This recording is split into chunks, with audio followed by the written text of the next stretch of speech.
করে চলে এসেছি এখানে শুতে। গুড মর্নিং ফ্রেন্ডস, তোমরা সবাই কেমন আছো? আমি ভালো আছি। চলে যাচ্ছে আমার জীবন চ্যানেলে তোমাদের ওয়েলকাম। তোমরা ভালো থেকো, সুস্থ থেকো, সাবধানে থেকো, সবাইকে সাবধানে রেখো। যারা আমার দূরের বন্ধু তাদের জন্য উড়ন্ত ভালোবাসা, যারা আমার কাছের বন্ধু তাদের জড়িয়ে ধরে ভালোবাসা। তোমরা আমার সাথে থেকো, তোমরা আমার পাশে থেকো।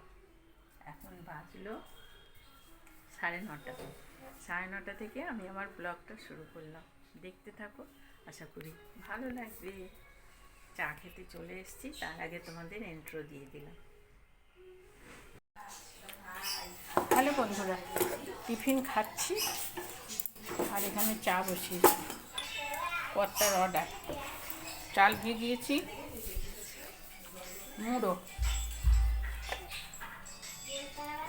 একটা বাঁধাকপি দিয়ে করবে, আর আমি এখানে চা করছি। মুড়ি খাচ্ছে আলু চচ্চড়ি দিয়ে, বোঁদে দিয়ে।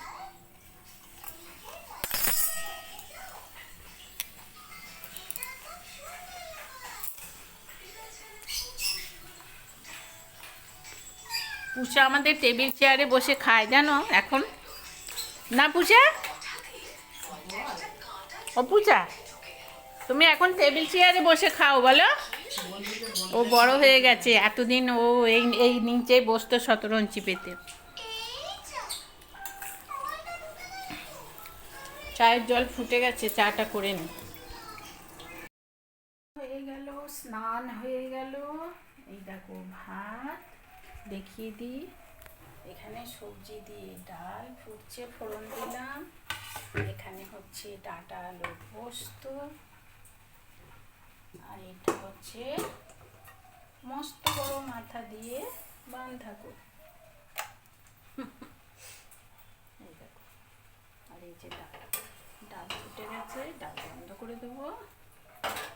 তাহলে চলো খাওয়া দাওয়া সারবো। উঁচু করো, উঁচু করো, উঁচু করো, মুখটা এরকম করো, মনের দিকে তাকা একবার, তাকা। এবার এইদিকে তাকা, চুলটাও তো ঢাকা পড়ে যাচ্ছে। দাঁড়াও তো, মাম্মার দিকে এবার। বাবা স্টাইলিশ কি! হ্যাঁ, ও সব জানে। তুই কি বলছো তুমি? দেখি তো, সব জানে। এর হাতটা সরে একটু, দাঁড়া।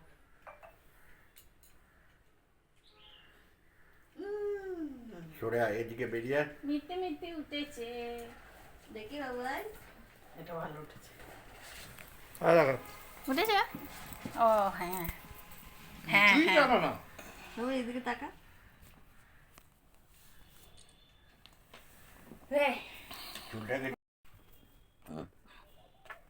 সময় পেলেই উলে টোগলা নিয়ে বসে পড়ছি।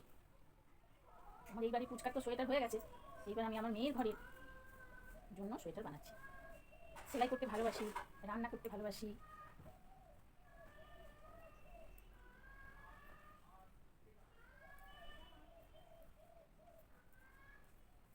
ওপরে পুচকা চান চান করতে গেছে, পাপার কাছে আজ রোববার, চেঁচাচ্ছে।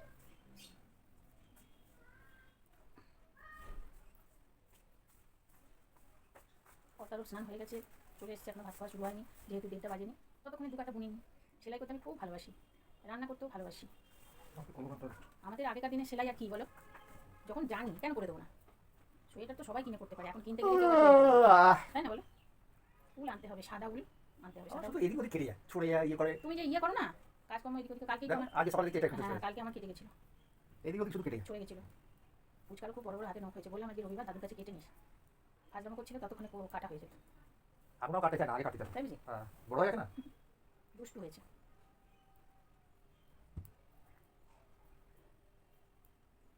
কি করবে এরা।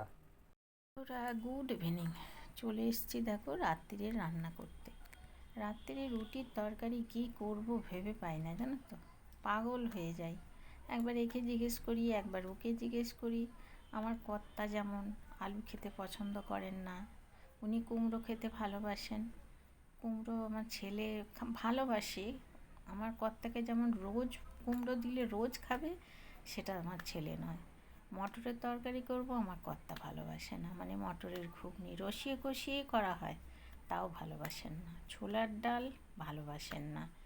পটল আমার ছেলে ভালোবাসে না, আমার কর্তা ভালোবাসে। কি করবো তাহলে তোমরা বলো রুটির তরকারি, আমাকে কিন্তু কমেন্ট করে বলবে। লাস্টে ছেলেকে জিজ্ঞেস করলাম, বললাম পটল আলু করি, বললো না খাবো না। তারপরে বললাম ভেন্ডি করি, হ্যাঁ হ্যাঁ করো করো করো। এদিকে আমার কর্তা তরকারিটা যেই দিতে যাব বলবে সরাও সরাও সরাও, মিষ্টি দাও মিষ্টি দাও। চিন্তা করো, পাগল হয়ে যায় রাত্রিরের তরকারি। লাস্ট পর্যন্ত আর কী করবো, ভেন্ডিটাকে একটু কষিয়ে রসিয়ে একটু পেঁয়াজ দিয়ে টমেটো দিয়ে একটু জিরে একটু ধনে একটু হলুদ একটু লাল লঙ্কা, দেখতে কিন্তু ফাইন হয়েছে, তোমাদের সঙ্গে শেয়ার করছি দেখে নাও। আর এইবার একটু ঢাকা দিয়ে কষিয়ে রান্না করবো। এটা শেয়ার করার কি আছে, ভেন্ডি আলু, তবুও বলছি আমার আমার মতো, আমার তরকারি মানে আমার মতো। এবার দেখো চলে এলাম, চারকি বেল্লা আটা পিউরানি মেখে গেছে। আমার কত ছোট্ট ছোট্ট 3টে রুটি খায়, সেই জন্য ছোট ছোট 3টে। ওর থেকে একটু বড় হচ্ছে পিউরানি, তার থেকে একটু বড় আমার ছেলে। দেখো ভেন্ডির তরকারিটা দেখছো, আমি কিন্তু ভাত খাবো, তোমাদের সঙ্গে সেটাও শেয়ার করছি। রুটি হয়ে গেল, তরকারি হয়ে গেল, এইবার দেখাচ্ছি আমার পুচু সোনার দুধ, তারপরে দেখাচ্ছি আমার ভাত। দেখো এই অর্ধেক ভাত খাবো, এত ভাত খাওয়া যায় বলো তো। রাত্রিরে রুটি তরকারি করে চলে এসেছি এখানে শুতে। আমি বলি আমার এই জায়গাটা খুব প্রিয়, তাই জন্যে চলে এসেছি। আর সোফাতে আমার একার মতো ঠিক আছে। আর ওই দেখো ওখানে শতরঞ্চি পেতেছি সানসেটের ওপর, অন্ধকারে হয়তো দেখতে পাচ্ছ না। ওইখানে আমার পুচকা এখনই পড়াশুনো করছে, ওপরে এসেই বলবে আম্মা এই জায়গাটাতে কি হয় আমাদের দুজনের, চলো আমরা সানসেটে বসি। আর পাথরের তো খুব ঠান্ডা ওই জায়গাটা। আর আবার তো এই দুদিন দেখছো না কিরম হালকা মতন ঠান্ডা, তোমাদের ওদিকে ঠান্ডা পড়েছে কি? যাই হোক ঠান্ডা পড়লে বলো। আর এই যে জামা কাপড় দেখো, এই দেখো দেখতে পাচ্ছ গো, এই দেখো সব জামা কাপড় আজকে রোদের জোর ছিল না, শুকায়নি, সব নিয়ে এসে এখানে মেলে দিলাম। সকালে ভিজিয়ে দিয়েছিলাম, মাসি কেচে দিয়ে গেছেন।